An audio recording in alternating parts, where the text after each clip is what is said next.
What's going on, everybody? Welcome to the Always Hope podcast, a production of Will Wood's Faith in Marriage. This is Dr. Mario Sacasa, and I pray that you are having an amazing day today. Well, do you struggle with scrupulosity, or do you know somebody who does? If you do, if you have struggled with this, you know that this is very crippling for people. And so I'm very happy to be able to provide this episode, which is going to be a wonderful resource to help you get on the way of healing from scrupulosity. Well, today I welcome Rebecca Martin, editor of the book Scrupulosity, Heal Your Mind, Unbind Your Soul, and Let God Work. The book was written by the late Dr. Kevin Vost, who we honor in today's episode.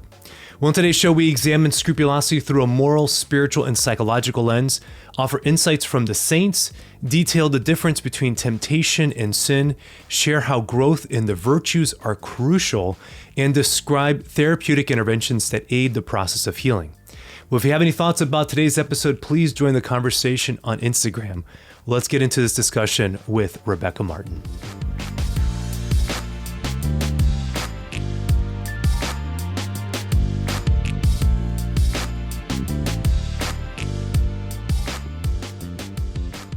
Rebecca Martin, welcome to the Always Hope podcast. How are you doing today? Hanging in there. Thanks. How are you? Yeah, I'm doing great. So I'm in Charlotte, North Carolina. You're in Southwest Michigan, in the Detroit area. So Southeast, yep. Southeast Michigan. It's okay. It's somewhere up north from Yeah, where somewhere I'm up at. north.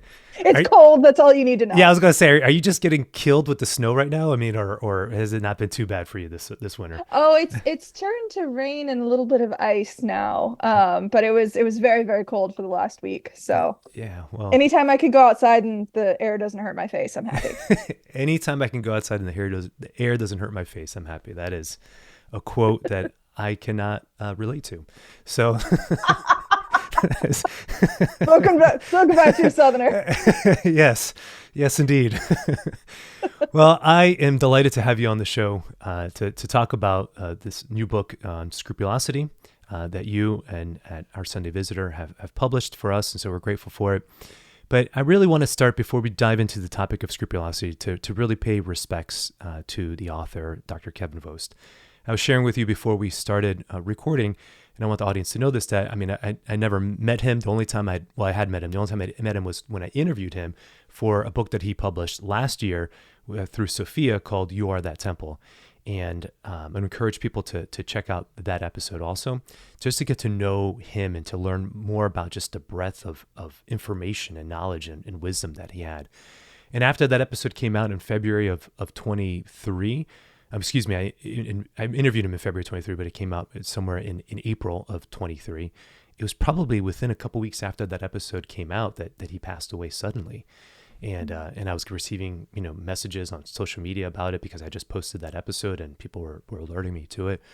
And from that, I looked into a little bit more. I really didn't know his legacy. I didn't really know how prolific of an author he was. And so in preparation for that, and then now in preparation for our interview today, as the kids say these days, what a legend, in terms of just everything he wrote on in terms of the connections from, obviously, with Thomas Aquinas and Albert the Great, and those great Catholic philosophical traditions, but then also books about memory, books about mental health, books about physical health and fitness. Over two dozen books that he's written over the years. Just incredible, absolutely incredible. And so I really just wanted to start by paying my respects to him, and you who worked with him closely throughout this book that on scrupulosity. Just what was your experience working with him, and any other thoughts that you would want to share that you think our audience needs to know about? Yeah, absolutely. There's an old phrase of the Renaissance man, which it kind of refers to, someone who's just talented and in a number of different areas, both, like you mentioned, physical, mental, etc. And I think Kevin really was that. Just like you said, the breadth of knowledge that he had and his ability to tie things together, to make connections from the understanding of the whole human person. Right. But what I saw too through working with him was also just a very kind, very thoughtful person. I walked up to him at a conference that we were at and said, "Hey, are you open to writing a book for me?" Yeah. And that started the conversation. And we had a number of, because we had a number of conversations about the topic as we were developing the idea and working with him. Honestly, he was probably one of the easiest authors I've ever had to work with just because he had so much experience Yeah. writing for various publishers. But just very kind, very thoughtful. He put a lot of thought and a lot of love really into his writing, especially on this topic because he had witnessed the suffering that scrupulosity Yeah. causes, and that really was the top of his heart was to serve the reader. And so it was a delight working with him. And honestly, it's the challenge with an easy author is that I don't have as much interaction with them because they Sure. don't need as much Yeah. guidance. Yeah. Yeah. Yeah. Yeah. Yeah. And so it was a really honestly an easy lift, but he never failed to impress me, and just was wonderful to work with in many ways. That's incredible. Now, how much of the book was done before his passing? Was it all The pretty much done? entire book was done. Okay. Wow. We were just getting ready to go to press with it. Really? Um, Okay. yeah, it was copy edited, proofread, everything. It was just waiting to go to press for its release. And so when we got the news, we held it back just long enough to update his biography to deal with any paperwork that needed to be dealt with, Hmm. and then went ahead and released it. Got it. Got So it. yeah, it was literally just weeks before it was going to go to press. That's incredible. That is absolutely incredible. Yeah, for a number of reasons. One, just the fact that he was then writing two books at the same time. Just like, Yes. you know, because this book came out was released then when earlier this year, or it was fall of It 23. was late summer of Late last summer. year. Okay, so it's been Yeah. out for a little bit now. Okay, great. All right. No, he was writing at least two or three books at a time. And I Unbelievable. believe was partway through writing another one, which I don't know if it will be released or not. Okay. But yeah, no, he was insane writer as far as the number of things he was able to keep track of. Yeah, that is absolutely incredible. I mean, just whatever type of organizational mind that you need to have to be that disciplined and that Hmm. focus as you're shifting between, multiple tasks like that. So Yeah, that's yeah. really, really incredible. Well, certainly, again, just wanted to start this episode by paying our respects to him and express condolences to his family, to his Hmm. children, to his grandchildren, to his wife.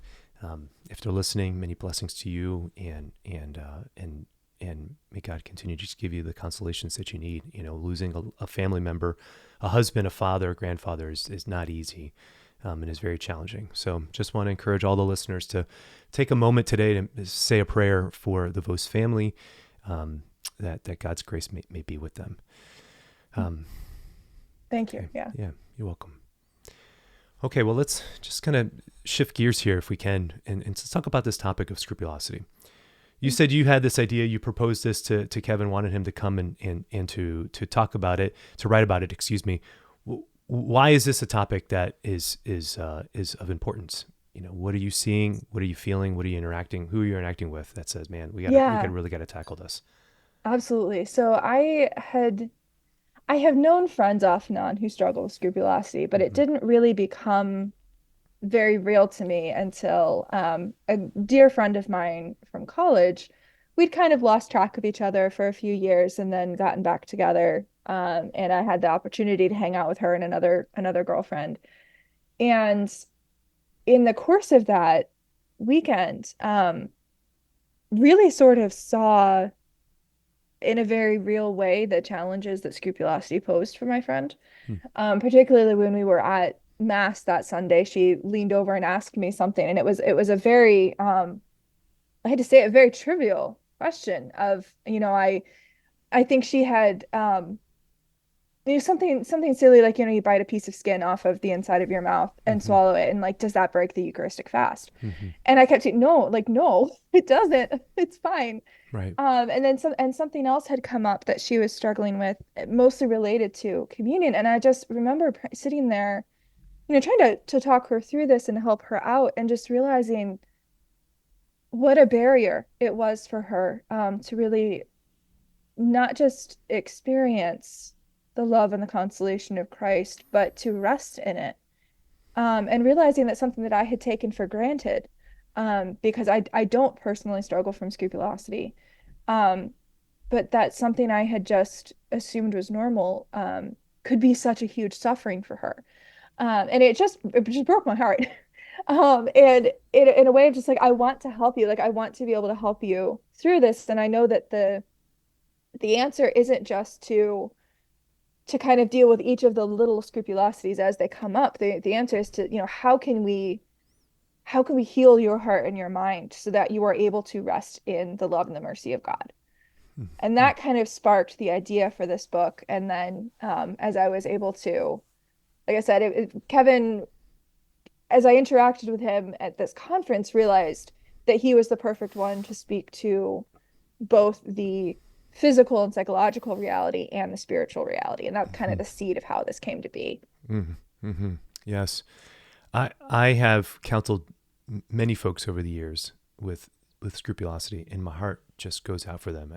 I love the way that you said that you taken for granted the consolations of the Lord, basically, and recognizing that like Mm-hmm. this isn't something I struggle with and I can rest with him, but just being present with individuals who can't find that type of rest because of their scrupulous thinking and worries about, like we said, seemingly trivial things that you and I wouldn't even consider, and I think that's the challenge for folks who struggle with scrupulosity is most of the crazy thoughts that we have, or even benign thoughts that we just have that kind of are, we can let them go. They come in and out, no big deal. For the one who struggles with scrupulosity, those things become, it breaks, that it's like, well, no, I got to focus on this. And I have to figure this out. And Yeah. it becomes Yeah. very, very consuming and very, very challenging. And as a therapist who integrates my faith into my work, I can say certainly that there's a number of mental health disorders that we can talk about that kind of sit at the crossroads of spirituality and psychology, or the Mm-hmm. spiritual life, I should say, and psychology. We can use that language better.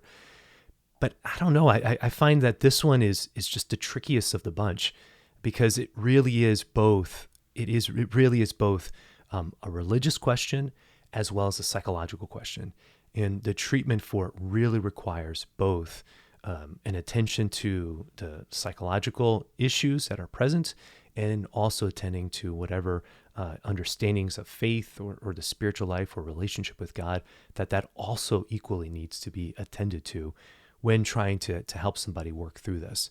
And like you said, it's not just about the individual moments or the individual scruples, but about this overlying pattern of behavior, pattern of thought that really embeds itself into somebody who struggles with this. Yeah, I found it fascinating. Actually, I learned so much from the work that Kevin did on this book. And I found it very interesting that that scrupulosity is also one, you talk about it sitting at the crossroads, because it is an official, it's official diagnosis. It's a Mm-hmm, subset of OCD. mm-hmm, But what's especially challenging for us as Catholics, is that generally the treatment for scrupulosity is exposure therapy. mm-hmm. And it's doing the things that you feel scrupulous about. Well, there are boundaries Correct. within our Correct. faith. I mean, you Right. can't just you have to take a very, very careful approach to dealing with that. And I think that's, I'm sure that's one of the challenges you find as a counselor is you Mm-hmm. may have people coming to you who have had experiences with Yep. other counselors who haven't had that sort of sensitivity to Mm-hmm. the complex reality of it. Yes, that's right. We're gonna get there. Okay, we're gonna leave treatment towards the end of the interview. You're Right. getting ahead of me, Rebecca. You're getting, Sorry. you're getting ahead of me. That's all right. Just joking. So Good thoughts. for people who don't know scrupulosity, okay, what's a working definition that we can offer here? Yeah, I'm sure Kevin probably has a definition in his book that I should have looked at ahead of time. But I think it's really like I said, because it's a subset of OCD. It's Mm-hmm, that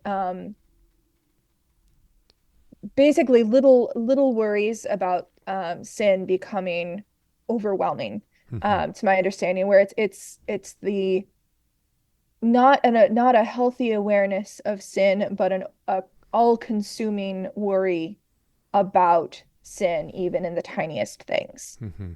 I Yeah. mean, correct me if my definition is a little wobbly on that. No. You're fine. You're fine in the sense that it is, as we said, it's a subset of obsessive compulsive disorders. And so, if we look at obsessive compulsive disorders, and both of those, there's obsessive thinking, and obsessive thinking is marked by intrusive thoughts that we don't want to have, and then some type of compulsive behavior, which really is almost a compensatory behavior that is done to alleviate the obsessive thoughts. So classic examples would be somebody who worries about leaving the gas stove on.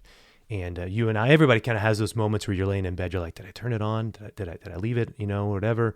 And you're like, nah, I remember I kind of did it. And then you let it go. And so we can all kind of resonate. And this is something worth saying with regards to any mental health issue.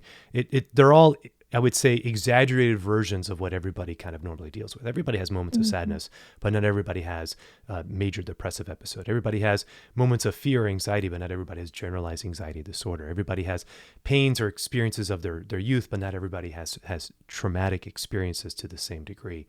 Everybody has little thoughts that kind of get in there a little bit, but we can kind of move them along, but not everybody has what would be classified as obsessive thinking to this degree. So with OCD in the classic sense, again, the most popular version of this is What About Bob?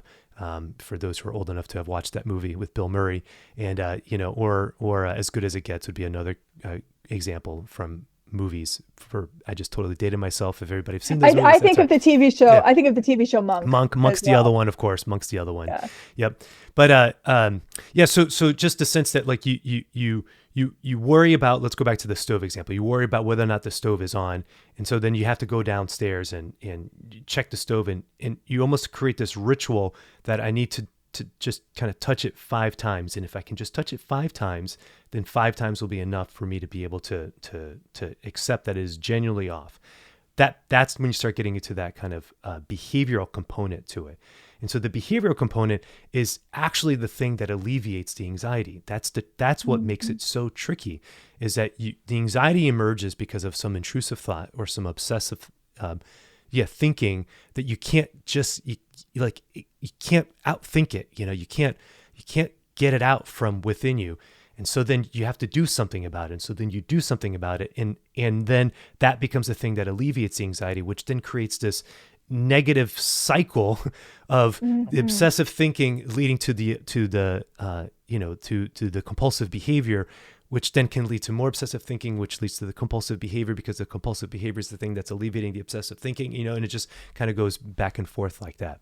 So scrupulosity, these were all categorized as versions of anxiety, and now they are their own category within the DSM of obsessive thinking. So similar to trichotillomania, where somebody's pulling their hair as an alleviation or those type of things. We're looking at scrupulosity in that category, and scrupulosity has a particular religious flair to it. And right. That's the distinction, that it's no longer obsessing over whether or not I left the gas stove on, or how many napkins I need to get to the one that's going to be contaminant free, or how many times I need to wash my hands to make sure that I've actually gotten all the germs out of it. Now I'm worrying about things like you spoke about, which is I ate a bagel 3 hours before Mass, and there was a poppy seed that was stuck in the back of my mouth, and I just happened to dislodge it at some point during the second reading, and now I'm wondering if I broke the hour fast, before Mass. And so then that becomes the obsessive thought. And so then what characterizes kind of, we can look at some of the behaviors, is actually similar to what your friend did, which is that she then is asking, there's fear. And so I can't trust myself anymore. I can't trust my experience. And so I need to ask. And so I need to ask questions, or I need to do something, and that asking almost becomes a version of that type of behavior, compulsive behavior that emerges from that obsessive thinking. Yeah. Yeah. That makes sense. And I think it does. And it's particularly, I think, challenging because you see with kind of this standard, for lack of a better term, with obsessive compulsive disorder, is that it can be a challenge to relationship, or it can be a challenge to ordinary life, because you kind of have the time and the energy that's sucked up by this reality. But I think the particular really suffering of scrupulosity is that it becomes then something that's holding you back from God. Yes. Because you end up being subsumed in your fear, and it becomes very hard then for you to accept really the love of God, and so it's really hard to see, because and it's especially a challenge for, I think, particularly devout people who Yes. want more than anything to have that close relationship with God, and in a sense are held back by this suffering, this challenge. Correct. Yeah, correct. And so then the obsessive thinking is not just about whether or not I've committed sin, but even about the potential of committing sin. And so Exactly. some of the words, the frames, the definitions, I guess, or not the definitions, the definitions or the language that I like that the book uses is scrupulosity refers to seeing sin where there is none, Yes. or it's a doubting disease, or I like this one. It's phobia concerning sin. And so phobia in Mhm. that sense of like you have this irrational fear of a snake or something, a real a phobia. I know people who joke about phobias, and we use it kind of like I have a phobia of I don't know. I don't know. People use that I word would kind say of all the time. my You my know. personal one is driving off the side of the road into a pond. Yeah. So, and I live in Southeast Michigan, which is swampy. So there's ponds at every street corner. So Yes. I'll take that as a you can Yes. use that example as a phobia. That's a great example. Yes, exactly. And so just like that, that's a good one because exposure therapy, we would work towards helping to get to letting go of that without actually getting to the point where we're going to put the car in the pond with you driving it. Right. Please don't. No, I'm no, not no. ready for that. We're not going to do that.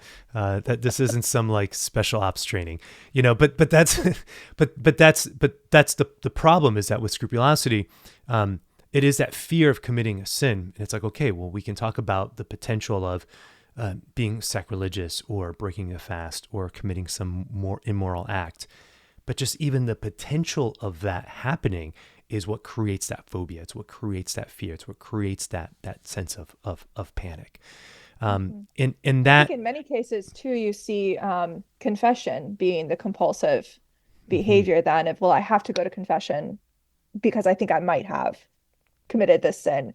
And so that becomes then I've had friends mhm. who have had a confessor tell them, you're not allowed to come back to confession for 3 weeks Right. That's right. because it's just feeding the cycle. Yes, that's exactly what it's doing. And those things have to be, those lines have to be drawn to Mhm. really help people. And again, it's not that we don't want you to come and offer your sins to the Lord and receive His grace and mercy, but when the sacrament is being used now as part of this behavioral modification or this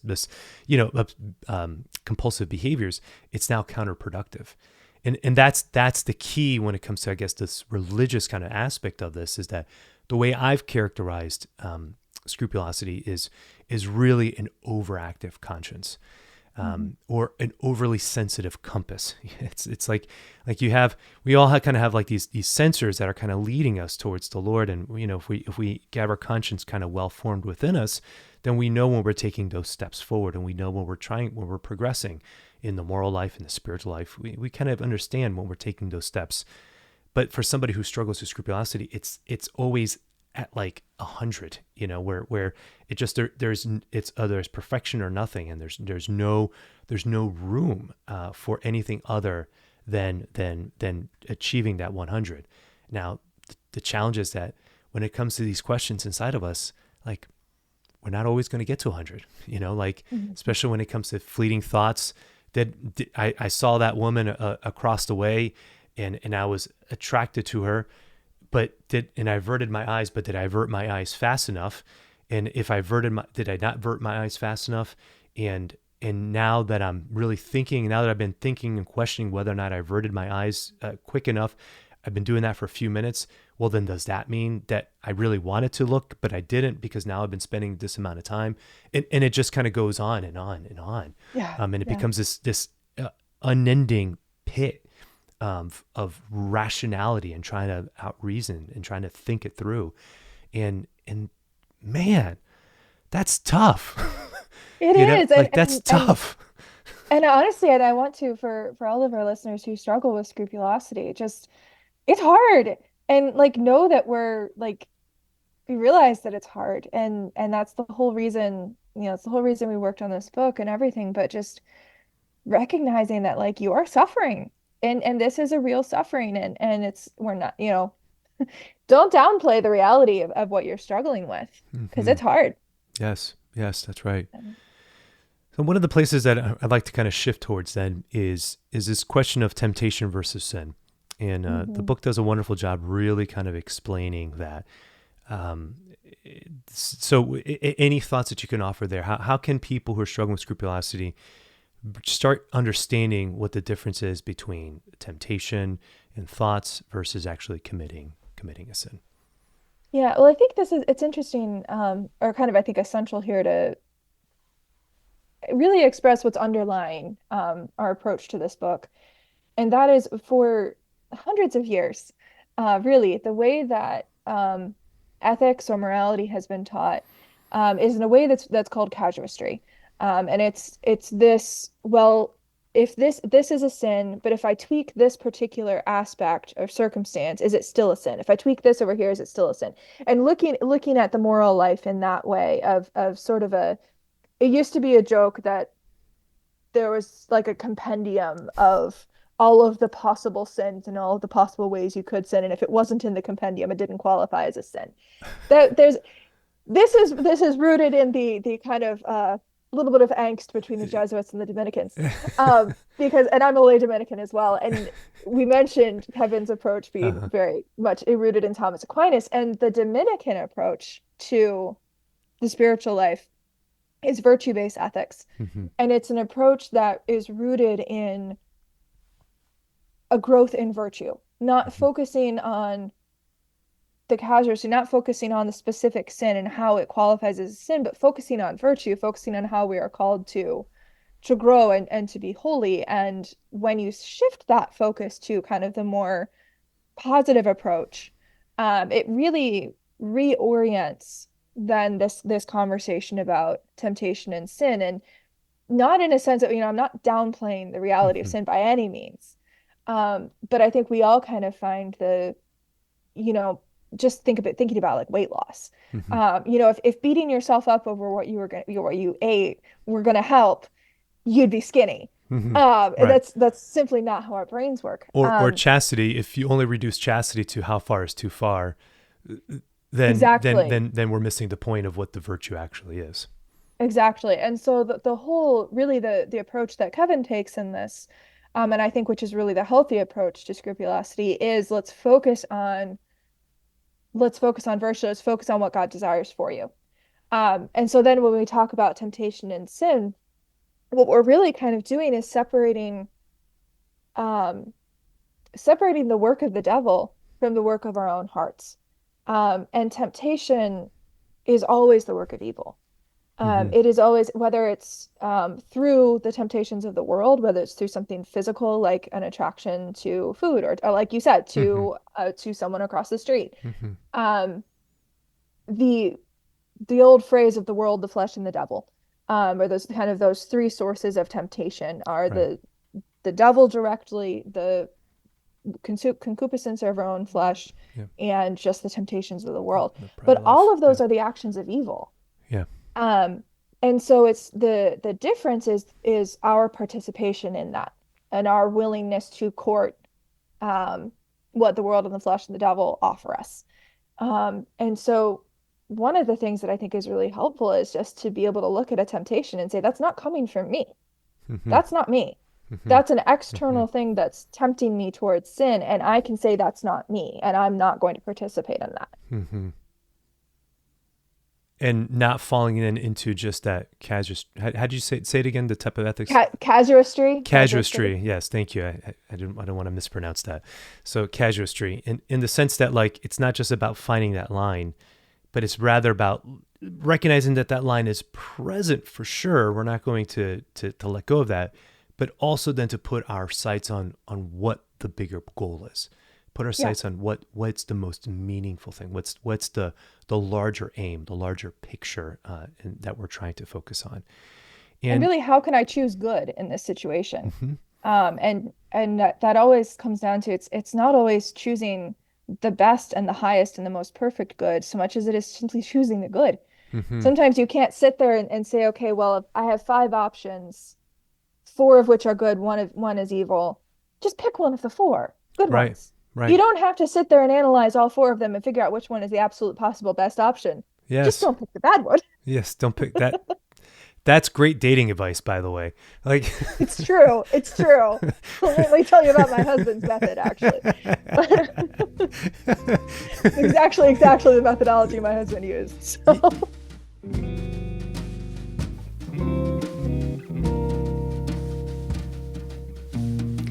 All right, everybody, I am taking a quick break here from my conversation with Rebecca Martin to want to encourage you to check out my series on anxiety.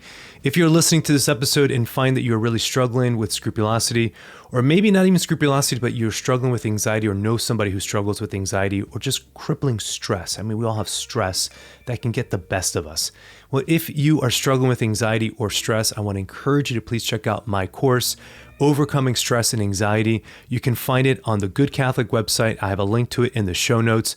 Please use the coupon code SACASA25. That'll get you 25% off. The course is designed to help you better understand what your stress response is and being able to give you solid tips and interventions. We go through numerous exercises in the course to help you be able to start calming that sympathetic response down and being able to grow in your understanding of your anxiety and your stress. And so head on over to goodcatholic.com, click on Overcoming Stress and Anxiety, use that coupon code SACASA25.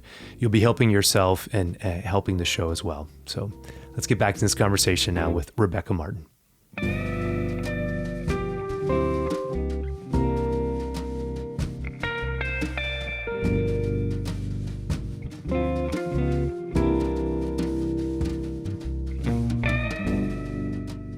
Yeah, but so there is something to be said about just kind of this perfectionism and this growth in perfectionism, and maybe it is a cultural thing. I don't know what's going on, but it seems like there's so much emphasis on that. It's like I can't just allow the four good ones to exist. I have to figure out which of the four is actually the best option.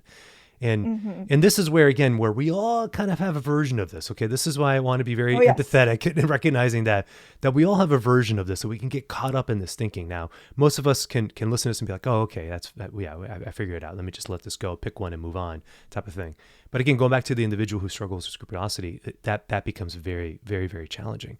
But it is important to know, as you're saying, okay, so temptation is just whatever the source, whether it's the concupiscence of the flesh, the coming from the enemy, the world, pride of life, wherever it's coming from, it's there. And just because it's there doesn't mean that we've consented, though. And this is where also the work of Francis de Sales comes into my mind. I interviewed a deacon Matt Newsome, who wrote a book, The Devout Life, for Sophia. And what a great book. I recommend people to listen to that episode also. I think it's episode 135, somewhere in that ballpark. But he says, that St. Francis speaks about there's temptation, and then there's like the pleasure, the delectation that comes from it, certainly. And then there's consent. And so just because we even have feelings that emerge doesn't mean that we've consented yet. Like it's just present. It's just there. This is just part of what it means to live in the complexity of life. And Dr. Vost offers for us another list here, referring to St. John Climacus, who's one of the great spiritual writers, one of the early kind of desert monks, who helped us, part of the journey of helping us coalesce what the seven capital vices were. He's one of the main thinkers in that era of the church. And so he says this is beautiful. He says that there's really stages of growth, stages of the growth of sinful passions. And so there's provocation, described as, I'm quoting directly the book here. So provocation is described as a simple word or image that we experience for the first time. So again, something that provokes us, all right? We haven't committed a sin yet. Coupling is that conversation we have within ourselves regarding this word or image of provocation, with or without passion. Again, now we're starting to think about it. Assent can be expressed in the words of Climacus himself, the delighted yielding of the soul to what it has encountered. The condition of the soul determines whether or not this third act is sinful. And Dr. Vost says here, note that the scrupulous soul does not typically delight in the scruple. So quite the contrary. We'll talk about scruple as a temptation here in a second. Captivity is forcible, unwilling abduction of the heart. a permanent lingering. Captivity is judged for its sinfulness in terms of the situation, such as whether it occurs, when it occurs, things of that nature. And then struggle implies the inner struggle against the building of the attack of the soul. And then the passion is the result of a lost struggle that remained hidden within the soul, but then becomes a habit. So provocation, coupling, ascent, captivity, struggle, and passion. That they're just beautiful. These desert fathers, these first psychologists, really, to really get us to start thinking about the way that we think, and examining temptation and saying, well, it's not just like that you have the thought and then you've committed a sin. I think another phrase that's used in the book is scrupulous people really have a moral thought action infusion, that just because you've had the thought, you think that you've committed the action. And what I love beautifully about what Dr. Vost is trying to do is trying to just give some space between like the thoughts and then the action, and recognizing that space that exists between those two is very much rooted within our tradition. That again, like you said, it's not just some secular liberal kind of perspective. Like, no, this is within the tradition of our church that gives us space to be able to see and expand on the difference. And the beauty of that is that gives us space to be able to interact with our thoughts. That gives us freedom and capacity to actually engage and to know what's happening, and to be able to do some of the work before we actually get to the place of feeling like we've committed a sin. And I think this is where too, I mean, the more equipped we can be to understand, not just psychology, but our whole human experience, because, and again, this kind of goes back to the really Dominican approach, but the body soul composite, the reality that we are both body and soul. And so we experience emotions, we experience passions, but there are, like you said, and like St. John Macus said, there are steps. And I think especially with that list that you were just reading, I think particularly of, say, the person who's addicted to pornography and is trying to get rid of it. They're going to have these thoughts coming into their mind. They're going to even have kind of these habits or patterns of thinking about it that are hard to deal with because they're so used to being there. And that it's encouraging then to realize, okay, there's a long way before I can struggle with this, and I can keep struggling with it, and I can keep redirecting my mind. And I'm not sinning because I'm actually trying, and I'm actually struggling with this and fighting it, and I'm not just letting it take over my mind and my body like I might have done in the past. Yes. And so then if we look at this, okay, and this is where the jujitsu has to happen, for anybody who's struggling with scrupulosity. That's a good description.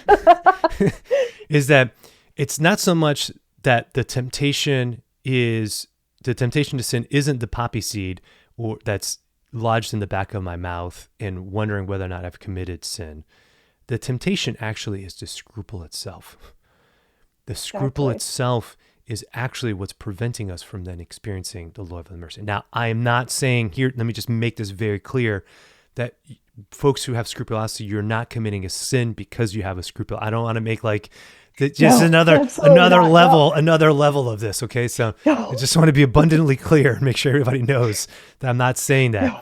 But that the temptation in the sense that it is the act that's preventing us from resting in God's mercy and moving us towards Him. What more can we say about that? That's really where the hope lies, because when we look at that and we say, okay, the devil doesn't want me to be close to God. The devil wants me to be caught up in worry and fear. And God doesn't want that. God says over and over again to be not afraid. He says over and over again to come to me, to be little, to rest in Him. Over and over through the scriptures, we see that invitation. And to look at that and say, I'm going to listen to the voice of Jesus, and I'm going to listen to the voice of God who says to come to me and to rest in me. And that I'm not going to let and I know, like, I am not trivializing the struggle that it takes to get to this point, but to simply to say, I trust God's promises more than I trust the lies of the devil, who wants to keep me away from God. Yeah. So one of the techniques that I do often in counseling is exactly kind of what we're talking about is, well, help me understand your concept of God. It would be a question I would ask somebody who struggles with scrupulosity. Tell me how you understand him, how you've come to know him. What does he mean in your life? So some things like that. And often what is said is something very close to what you just offered, which is that, God is love, God is mercy, there's beautiful relationship, there's closeness, something of that nature. And then we say, okay, hold that into your experience. And if you can just kind of allow yourself space to lean into that and to really feel that, we can trust based on church teaching, based on revealed revelation for scripture, that understanding, that perspective of God is what we claim to believe and to know as true, because this is the way the Lord has revealed himself to us. So hold that into your experience. And then from there, let's talk about the scruple. And now that we can, what sensation emerges when you experience the scruple? And when that sensation kind of arises, it's something that's very cold. It's something that's very fearful. It's something that's almost antithetical to the experience you just had thinking about God's love and mercy. And then that becomes the intervention. Now we have something interiorly that we can orient ourselves towards. You know what it feels like to experience God's love and mercy. You can claim that, you can hold that, you can almost taste that interiorly, which is beautiful. But then now you know what the scruple feels like when that emerges. Does the scruple run contrary to that feeling of what you know who God is, or does it align itself with it? And the person often can say, well, it runs contrary to it. Well, now we have something to work with. Okay, now we've started giving a little bit of space in one's interior and one's experience between what we believe to be God's presence, and then getting caught up in thinking of how we're potentially going to be disappointing him or losing him. And so that's the place, because the ultimate fear, and I wanted to say this earlier, one of the other markers, of course, with regards to scrupulosity, is that you're not just worrying about whether or not you've gotten a germ or whether or not you've left the stove on. You're worrying about whether or not you're going to hell. I mean, and so the fear factor, of course, is ramped up significantly, because the thing that you're worrying about is the thing that, I mean, and to some degree, we're all supposed to be a little bit worried about whether or not we're living the moral life and caring about and moving forward, But again, this is where it becomes too much. And when it becomes too much, it's running contrary to what your own self the description of God's presence is. And that's the grace, that's the gift. And that's what I want to try to help people to be able to see that. Because anxiety is something, it's not a disorder that we can outthink. Right. The way anxiety works is that it hijacks our sympathetic responses, in that it makes us hypervigilant to threats, and it puts us into a perpetual kind of state of fight or flight. And so the thinking part of our brain gets hijacked by this hypervigilance. Now I'm seeing everything, and everything is, a potential threat to me. And so I'm living kind of in a hijacked state. And we overthink things. Living in Florida and in Louisiana for many years of my life, I know what it's like to be worried about hurricanes, for example. And so the way that you think that you're supposed to, the thing that I feel like solves the hurricane fear that I have is by watching the news about the hurricane. And so I have to watch more news about where the hurricane is, so that way I can feel less fearful about where the hurricane's going to be. And then that never works, because you just end up watching the news for 5 hours. But it's the same kind of system that's getting hijacked within us. And so how do we solve this problem is by activating the attachment systems within us. And it's the attachment system that allows us to feel that sense of security, that allows us to be able to rest. It activates a different part of our nervous system that allows us to feel safety. So if anybody's listening to this who struggle with anxiety as a whole, just know you can't outthink it. But the ways that we as humans have developed the capacities to deal with fear is actually through connection and through relationship. And so certainly being in connection relationship with people, with family, but then this is why we go back to with the scrupulosity, specifically how you come to know God. Because then if those thoughts are there, the scrupulous thoughts are there, and we can just see them as just temptation to move us away. They're just, whatever we want to label them, we're just going to label them not from God. And so they're not coming from the Lord. And then that's where you can, again, go back and let go and activate, different parts of your nervous system. And I think this is something that always strikes me as beautiful. I will say, as a lay Dominican, I still do deeply appreciate Ignatian spirituality, particularly Ignatian meditation. because it engages the imagination. Hmm. And I think this is something really beautiful about the way that God made us is this interplay between the emotional and the spiritual. And sometimes we can be tempted to kind of say that, oh, nothing that's emotional can possibly have an impact on the spiritual life. We shouldn't Right. let it, that the emotions need to just be cast aside. We should have this some sort of pure intellectual experience of prayer. And that's really not the case. Hmm. God made us to have this interaction with the physical um in emotion. And so that's one thing that I find really beautiful about Ignatian meditation is that because it engages the imagination and engages the emotions in that way, it allows us to kind of start to rewire some of those things, to have this imaginative experience of God's love in a way that can then start to, I think, really start to heal Hmm. our thinking and our experience of God in that way. Yeah. And the gift of Ignatius, you know, understanding when it comes to imaginative prayer is that we can do that specifically with scripture. And so we can anchor that. Yes. So again, for anybody who's struggling with scrupulosity, it's like, well, just my imagination. I can't trust my thoughts. Things are kind of going off the whatever. Okay, fine, fine, fine, fine. But anchor that imaginative prayer into something specific.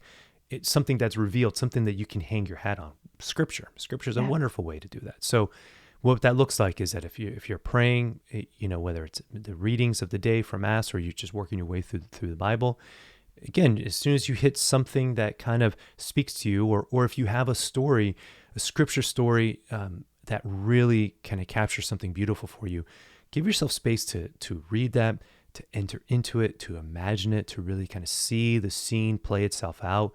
This is Ignatian, contemplative prayer in action here, is to really then to take that and to really kind of see it and experience it. And again, I think of that both in a spiritual sense, but then as a therapist, these things are beautiful because it allows us to kind of have what I really, have come to understand, these anchor moments, these things that we can kind of go back to. And when we have that secure base, that's what then allows us to do the other work. Briefly, you had mentioned earlier about one of the ways of treating this from a psychological perspective is kind of, exposure therapy. And what is that? That's just kind of this gradual kind of exposure to the thing, and then moving back. So the way I describe this to my clients is, we have to kind of push yourself a little bit, get yourself to the limit, and then maybe take a step over the limit, and then come back. Then the next time we push ourselves to the limit, take a step over that new limit, and then pull yourself back. And then we kind of repeat this process. And now this takes months of time of kind of going back and forth. And again, this works within kind of our healthy neurological makeup, in the sense that we're going to push ourselves in anxiety. You don't want to push yourself too much where you're not able to function and you're overloaded by the fear. We're not going to do that. Push yourself just a little bit, but then bring yourself back. And so, like your friend who said something about, reached over and asked a question. If the whatever the behavior is, if the question is the that compensatory, that compulsive behavior, then maybe getting to the point where if you've gone from asking 5 questions, maybe only ask 2 questions. Try to get to that point. Does that feel doable? And then maybe you go from 2 questions and you ask 1 question. Does that feel doable? And then you go from asking 1 question, maybe you don't ask any questions. Does that feel doable? And it's that gradual type of work that we're doing. But it all starts by having that secure base and knowing what that is. And then we kind of play this game where what the security is, push yourself, bring yourself back, push yourself, bring yourself back. And then eventually what you start seeing is that those thoughts that you had about the bad thing happening actually doesn't happen. And you realize, like God didn't spite me because I had that poppy seed in my mouth, and I'm still alive, and that's okay. That's okay. And so then Yeah. you're starting to recalibrate kind of this sensor that we've been speaking about this whole time. And I think too the thought that comes to mind for me as well is just to I think to something that I've run across recently in a course that I was taking was asking the what if, Mm-hmm. which is what if God loves me? Mm-hmm. What if I don't have to worry about offending him in this way? What if I can just trust Mm-hmm. that he loves me, and that he's understands the struggles that I'm dealing with? Mm-hmm. And to, like we mentioned, just to kind of really start to make that as real to you as the fears are. Mm-hmm. Mm-hmm. I guess if that makes sense. Yeah, tease that out more. Essentially, like one of the ways that I find that I'm able to help my friends who are dealing with scrupulosity is just to remind them of just how real God's love is for them.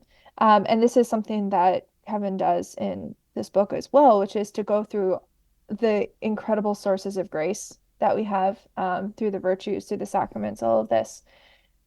And just that when we get stuck in fear, and I deal with depression, so for me, that's a lot of that kind of where I'm experiencing this. When we get stuck in fear, the fear becomes more real to us than even the things that we might know intellectually. Um, and as you mentioned, through connection and relationship, that's how we that's how we move from the fear being the only reality in our lives to the good things having as much weight for our imagination, for our heart, for our mind, and giving those as much reality as we give the fear, and more so even because we can't just, like you said, we can't just struggle with the fear in a vacuum, and we can't struggle with the scrupulosity without being anchored in something that is good and true and real. Um, and just finding ways both psychologically and emotionally, spiritually, etc., to really anchor ourselves in what is true rather than what is the false fear. Mm-hmm. Yes. Yes. Beautiful. So if somebody's listening to this and they're struggling with scrupulosity, the virtues, you talked about the virtues earlier. How do the virtues, how does growth in the virtuous life help us to overcome scrupulosity? I think one of the very fundamental ways is simply pushing us to think positive rather than negative. To think, how can I let me give an example, Mm-hmm. which is simply just in my relationship with my husband. Um, when I deal often when I do get, deal with depression or whatever, I get irritable. Mm-hmm. And I can sit there and I can focus on all of the things that are making me angry. And they're perfectly true in some way, shape, or form that yes, this is not helpful, Yep. and Yep. you're doing this, Yep. which is not helpful. And I can sit there and I can think about the anger and I can think, okay, I need to get out of the anger. I Mm-hmm. need to, but the more I think about the anger, the more I'm still stuck in that. Mm-hmm. But if I switch that to thinking about, I was actually really transformed by reading Father Jacques Philippe's book Mm-hmm. on the Beatitudes, meditating on blessed are the meek. And when I started reading about meekness and I started exploring what is this virtue of meekness, then when I'm in those situations of sitting there being angry at my husband, I can stop and think, okay, what is the virtuous response here?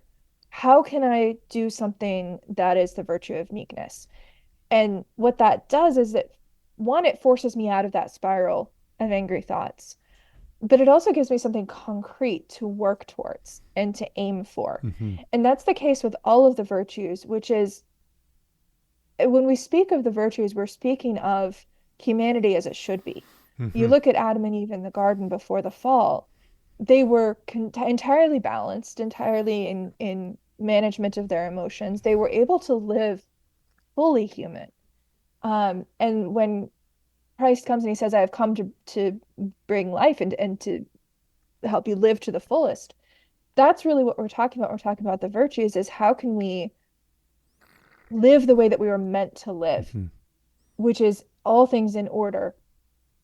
And when we focus on the virtues, when we focus on, how can I act in chastity right now? How can I act in prudence right now? Then we're challenging ourselves to do something good rather than sitting there focusing on how can I not do a bad thing, Mm-hmm. if that makes sense. Mm-hmm. Yes. Yeah. So again, it's the positive as you've been saying. It's like speaking about the virtues is how can I acquire these firm dispositions? How can I acquire these habits towards the good that moves me along?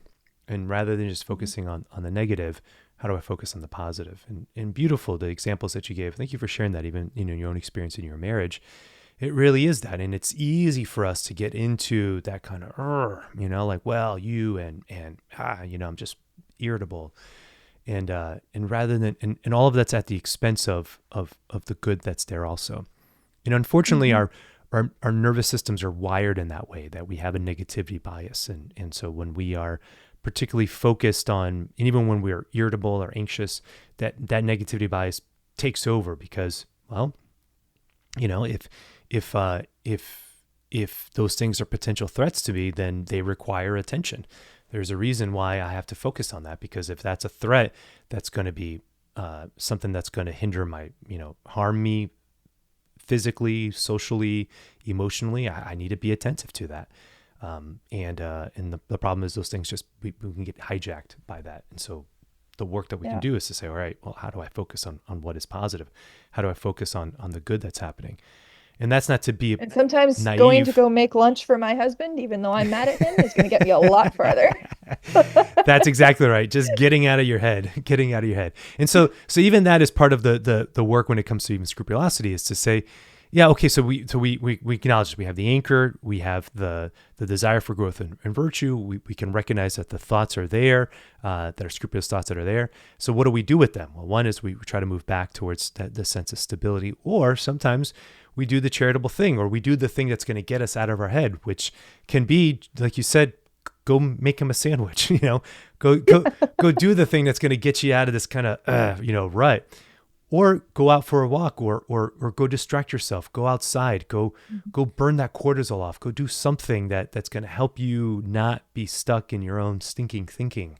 And those little strategies can help, because then once you kind of get out of that, it's like, oh, maybe that poppy seed really wasn't that big of a deal. But man, it really felt like it in that moment. Maybe I really didn't need to ask that question. That actually wasn't that big of a deal as I thought it was. And that's okay to know that. Especially, right. And in the spiritual, in the Catholic experience, especially, so many times, our scruples revolve around Holy Communion. And recognizing that, like, the only reason that you're dealing with the scruples is because you realize the immense gift that is there in Holy Communion. And maybe better than some of us, you recognize how unworthy we are to receive that gift, just how huge a gift that it is. But to do that, like you said, to do the thing, is to receive communion. And it's to recognize that Jesus wants to be with you. And sometimes we have to let him be God, in a sense of realizing that, Lord, I'm weak. I don't fully understand what's going on in my heart and my mind right now, but I know that you want to be with me, and I know that you want to make up for where I'm lacking. And so especially in Holy Communion, to simply say, Lord, if I'm making any sort of mistake in this, I ask your forgiveness ahead of time.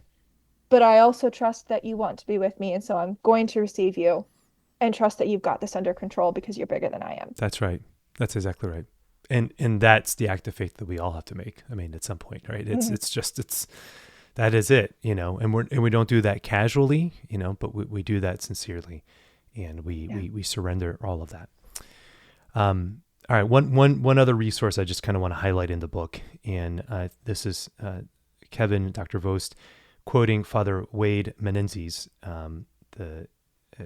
what's the congregation? My mind just drew a blank. It's CPM. I know the order, and I'm sorry that I just can't remember. There's so many of them. I'm sorry. So he says, and this is great. It's the 10 Commandments for those who struggle with scrupulosity. And so again, I'm gonna read these out for people so that way you can kind of see it. Because sometimes the challenge of scrupulosity, as we've been saying, that our conscience is hyperactive. That sensor is not working right. We can get into a rabbit hole of our own imagination, a rabbit hole of our own thinking.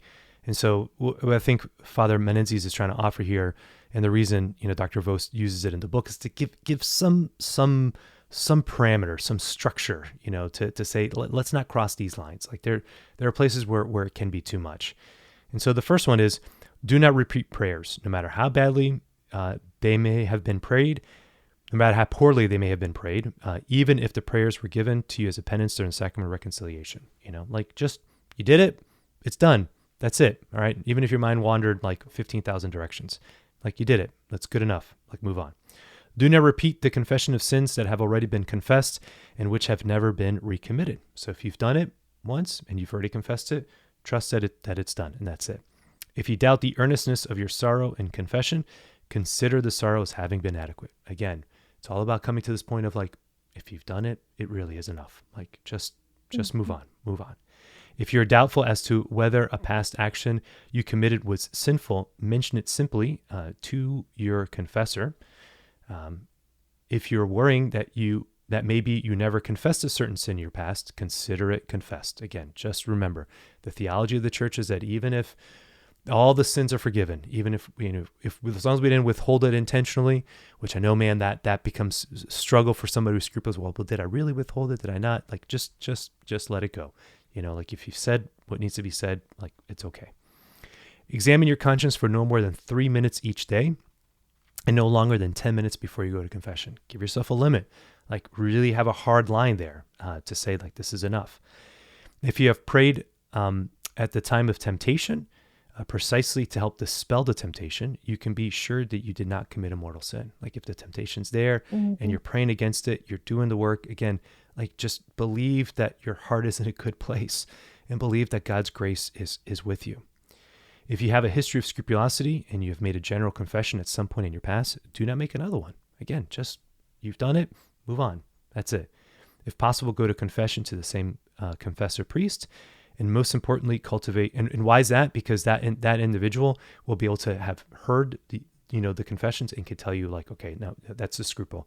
And so you need people in your life who can kind of help you to recognize, like, when the scruple is emerging, because you yourself can't do that. And most importantly, cultivate a humble heart by complete obedience to the direction of your confessor. If that means, as you said earlier, your confessor tells you to only go every 3 weeks, no more than every 3 weeks or once a month, then accept that, and don't question it, and move on from it. Yeah. Obedience, I think, is one of the obedience and trust are timeless advice for scrupulosity. I think even Alphonsus Liguori, back in the day, and that's one of the really fun things about this book too, is that Kevin brings in various saints who have dealt with scrupulosity. Yes. And one of the pieces of advice is always, like a confessor, stick with it and be obedient. Yep. And trust in that obedience that you are being guided the right way. Yep, that's right. Yeah, so I do love that aspect of the book, that each chapter has kind of like this focus on the science and the scientific literature, and then also on a saint and a saint who struggled with scrupulosity. So it gives us just a well-rounded experience. Now, I agree wholeheartedly. Because there were many saints who dealt with scrupulosity. So don't think that that's going to hold you back from where God wants you to be. Correct. And that's exactly right. That, like, lots of saints have struggled with it. The only thing I would add, certainly just because I'm a therapist, is that find yourself a good therapist. We said this at the beginning also. So find yourself a good confessor, priest who you can work with, but then also get yourself, a good counselor who, as we've said, understands the nuances of the moral life. And that's the thing I've been trying to assure my folks. It's like, I'm not. We're really far away from like immoral acts. So I'm not, of course, encouraging us to cross over into any lines that are going to be immoral. So we can let that go, and then we can walk within the space. So that you can have somebody who can help you navigate both the spiritual questions that you're dealing with, but then also the psychological questions as well. Well, Rebecca, this has been a joy of a conversation. Thank you for taking the time. If people are interested in getting the book, how can they do so? Yes, and thank you for having me. This is wonderful. Like I mentioned to you before we started talking, it delights me to be able to talk about Kevin and the work that we did on this book, just because I think it's so important. And so Scrupulosity can be found at Amazon, at your Barnes & Noble, online, etc., OSV Catholic Bookstore as well. And basically anywhere you can order books, you can order this. Well, we will and I think it's good to remember the subtitle for our book, because it's not just Scrupulosity in a vacuum. We spent a lot of time working on the subtitle for this, and it's Heal Your Mind, Unbind Your Soul, and Let God Work. And that's really the message of this book, and I think hopefully the healing that you'll find within it. Yeah, amen. It's a great resource. I strongly recommend it for anybody who's struggling with scrupulosity. And we'll have a link to that in the show notes for sure. And Rebecca Martin, final question I ask all my first-time guests: what gives you hope? Honestly, the work that you're doing, especially when I think about mental health and spirituality, and just the help that I've needed over the past few years, and everything. It gives me incredible joy and hope to see the work that good Catholic therapists are doing, to really bridge the gap, which isn't, because it's an artificial gap, between mental health and our spiritual health, and it's incredible, and I'm so glad that you're out here offering these resources, and I'm going to go listen to a number of other episodes myself, I think. Well, check them out. That's what they're there for. So thanks, Rebecca, so much for sharing that. And it is good work. Any Catholic therapist will tell you, or any therapist will tell you, it's hard work, entering into, but it's privileged work. Having a front row seat into people's experiences and hearing people's stories, it definitely is a privileged position. So I'm grateful that I'm able to do this show also as another means of being able to help folks. And a lot of the episodes I do, honestly, just come straight out of the counseling room. It's like things that I hear kind of coming up. It's like I've having this conversation a few times. Well, let's get an episode about that, because if I can say it to a few people in counseling, then I can share it with a large audience through the podcast. And so grateful that I've been able to offer this service, this ministry as well, of being able to reach people this way. So thank you for that. I appreciate that. Yeah. I'll continue praying for you and for the podcast and all your listeners. Amen. Please do. We all need it. Well, God bless you. Thanks so much for joining me.